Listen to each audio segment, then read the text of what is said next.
Good morning. আজকে 3 জুলাই বৃহস্পতিবার। এটা হচ্ছে আমাদের যে রুমটা সেটার থেকে সকালের ভিউ। আর্লি মর্নিং, এখন 7:30 বাজে সকাল। আর এই যে 10 মিনিট পর আমি আবার ভিডিওটা নিলাম। 10 মিনিটের মধ্যে মেঘ চলে এসেছে পুরো, আর সূর্যের আলোও পড়েছে পাহাড়গুলোতে। খুব সুন্দর লাগছে ভিউটা। পাহাড় যেন গিয়ে আকাশে মিশেছে। আরও মেঘের আনাগোনা শুরু হয়ে গেছে। আরেকটা জিনিস দেখানোর জন্য আমি এই ভিডিওটা করছি। ওই যে দূরে যেটা চকচক করছে সূর্যের আলোতে, এটা হচ্ছে কাঞ্চনজঙ্ঘা। হ্যাঁ, আমি গোটাটা দেখা যাচ্ছে এখান থেকে অল্প অল্প, কিন্তু ভিডিওতে কতটা পরিষ্কার আসবে আমি জানি না। তবে চূড়াটা দেখা যাচ্ছে। ওই যে ওটা হচ্ছে কাঞ্চনজঙ্ঘা। অপূর্ব দৃশ্য, মানে চোখের সামনে এই দৃশ্য দেখতে পাচ্ছি, মানে আমি তো দেখে হতবাক। খুব সুন্দর লাগছে। জানালাটা বেশিক্ষণ খুলে রাখা যাচ্ছে না, ঠান্ডা আসছে। আর এই যে আমাদের ব্রেকফাস্ট চলে আসলো। সকাল সকাল এখন ব্রেকফাস্ট করব। সকাল এখন 8:30 বাজে। ব্ল্যাক কফি আর ম্যাগি অর্ডার দিয়েছিলাম, তো চলো ঝটপট খেয়ে নিই। ব্রেকফাস্ট করতে করতে আবার জানালার দিকে তাকিয়ে দেখি যে এখন পুরোটা মেঘে ছেয়ে গেছে। এখন বেরোবো বাইরে কাজে, হয়তো আবার বৃষ্টি পেতে পারি। এখন চেক আউট করছি, করে বেরোবো কাজবাজ করে, তারপর আবার যাব শিলিগুড়ি। এই প্যাকেজের মধ্যে এত সুন্দর হোটেল, বেশ পরিষ্কার পরিচ্ছন্ন। এখন রিসেপশনে গিয়ে পেমেন্টগুলো মিটিয়ে বেরোবো। এমজি রোড দিয়ে হাঁটা শুরু করলাম। তো এখানে আরও কিছু কাজ রয়েছে, সেই কাজগুলো কমপ্লিট করার পর তারপরে আমরা বাস ধরবো। এই যে একটা সার্মেও শুয়ে আছে। ওই যে ইন্ডিয়ান ফ্ল্যাগের পেছনে যে পাহাড়টা রয়েছে তার উপর দিয়ে মেঘগুলো যাচ্ছে, আলাদাই দৃশ্য। কাজ কমপ্লিট করার পর এখন নিচে যাচ্ছি বাস স্ট্যান্ডে। ওখান থেকে বাস ধরে সোজা রওনা দেবো শিলিগুড়ি।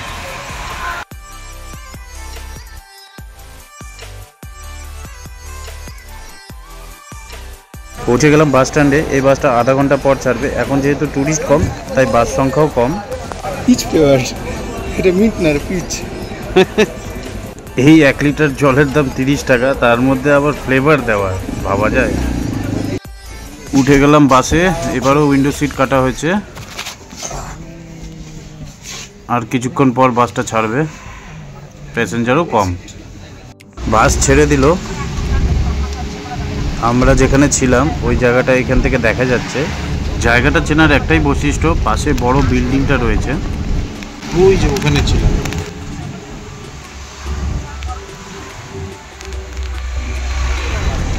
গ্যাংটক শহরটা অনেকটাই বড়, নিচ থেকে দেখলে সেটা বোঝা যায়।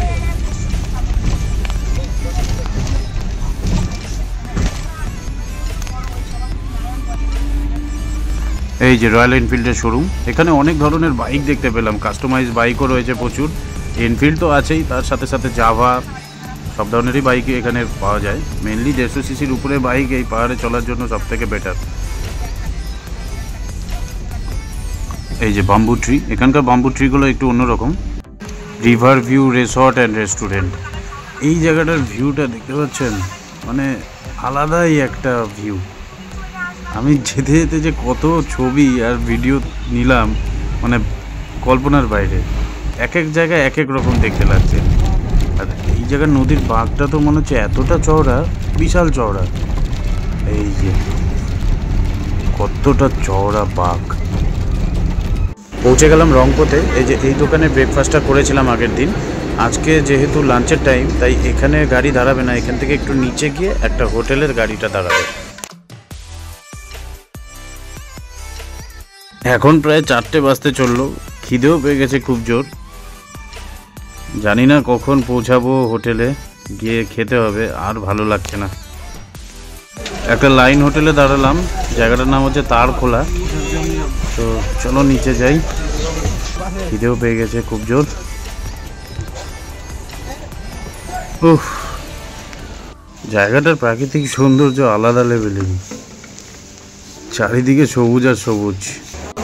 अलग से देगा ना, ठीक है। इसमें ऑमलेट हाथ से देगा, मतलब भेज तक 70। আসলাম পিছনে একটু টয়লেটে, তো ভিউটা অসাধারণ এদিক থেকে। এই যে একটা নদী বয়ে গেছে, এটা গিয়ে তিস্তাতে মিশেছে। জলের আওয়াজটা শুনেই মন ভরে যাচ্ছে। আর এখানকার লোক এই জলই খায়, যা ওদের হজম শক্তি আরও বাড়ায়। লাঞ্চ চলে এসছে, বসে যাই খেতে। পেটে তো ইঁদুর দৌড়াচ্ছে। দেখি কী কী দিয়েছে। এই যে এক ধরনের শাক, একটা তরকারি, ডাল, আলু ভাজা, পাঁপড় ভাজা আর ডবল ডিমের অমলেট বলা হয়েছে। বেশি দেরি না করে খেয়ে নিই ঝটপট। লাঞ্চটা সেরে শরীর মন দুটোকে শান্ত করে রওনা দিয়ে দিলাম শিলিগুড়ির পথে। লাইন হোটেলটার নাম হচ্ছে নিমা লাইন হোটেল। ভালো খাবার দাবার, খুবই ভালো। আপনারা কখনো আসলে এখানকার খাবার ট্রাই করে দেখতে পারেন। এখন আবার আমরা তিস্তার গা বেয়ে বেয়ে নিচের দিকে চলছি। এখন যত নিচের দিকে যাচ্ছি তত যেন গরমটা বাড়ছে আস্তে আস্তে।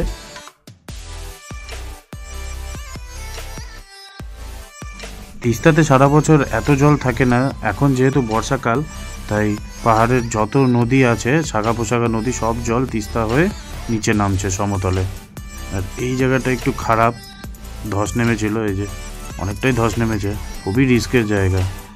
তিস্তার পাড়গুলো বাঁধিয়ে রাস্তা নির্মাণ করা হয়েছে, এই যে দেখতেই পাওয়া যাচ্ছে। বহু রিস্কে আমরা চলাচল করছি, কি করা যাবে, জীবন জীবিকার জন্য আমাদের চলতেই হবে।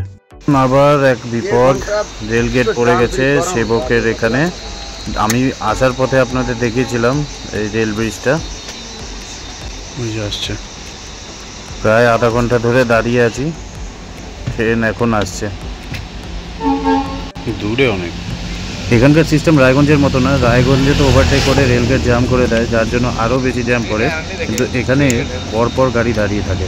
পাহাড়ের লোকেরা ভীষণ সিস্টেমেটিক। দুপুরে দেরি করে খেয়েছি তাই একটু ঘুম ঘুম পাচ্ছিল, আধা ঘন্টা ঘুমিয়ে নিলাম। তো দেখি শিলিগুড়ি পৌঁছে গেছি। এখন নামবো আমরা চেকপোস্টে। এখান থেকে আবার আমাদেরকে টোটো ধরে যেতে হবে, কারণ গাড়িটা ভেতর দিয়ে যাবে না, শালুগাড়া হয়ে বেরিয়ে যাবে। আকাশটাও মেঘাচ্ছন্ন, বৃষ্টি নামতে পারে। যেহেতু এখন সন্ধ্যাবেলার টাইম আর অফিস টাইম ছুটি হলো, জ্যাম প্রচুর পড়বে, তাই এই গাড়ি শহরের বাইরে দিয়ে জংশন চলে যাবে।